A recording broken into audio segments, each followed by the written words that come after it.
ପୃଥିବୀର କେଉଁ ନଗରୀ ସୁନା ଖଣି ପାଇଁ ପ୍ରସିଦ୍ଧ? ଦକ୍ଷିଣ ଆଫ୍ରିକାର ଜୋହାନ୍ସବର୍ଗ। ପୃଥିବୀର କେଉଁ ନଗରୀ ହୀରା ଖଣି ପାଇଁ ପ୍ରସିଦ୍ଧ? ଦକ୍ଷିଣ ଆଫ୍ରିକାର କିମ୍ବର୍ଲି।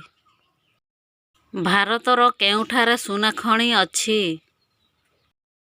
ଉତ୍ତର କର୍ଣ୍ଣାଟକର କୋଲାରଠାରେ। ଭାରତର କେଉଁଠାରେ ହୀରା ଖଣି ଅଛି? ମଧ୍ୟପ୍ରଦେଶର ପାନ୍ନାଠାରେ। ପୃଥିବୀର ଦୀର୍ଘତମ ପୌରାଣିକ ପୁସ୍ତକର ନାମ କ'ଣ? ଉତ୍ତର ମହାଭାରତ। କେଉଁ ରାଜ୍ୟରେ ବ୍ରହ୍ମପୁତ୍ର ନଦୀକୁ ଦିହାଙ୍ଗ କୁହାଯାଏ?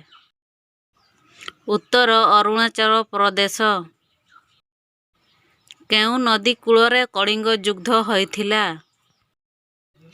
ଉତ୍ତର ଦୟାନଦୀ। ପୃଥିବୀରେ କେଉଁ ଭାଷାରେ ସର୍ବାଧିକ ଲୋକ କଥାବାର୍ତ୍ତା ହୁଅନ୍ତି? ଚାଇନିଜ୍ ଭାଷା। ମେସୋପୋଟାମିଆକୁ ବର୍ତ୍ତମାନ କ'ଣ କୁହାଯାଉଛି? ଉତ୍ତର ଇରାକ।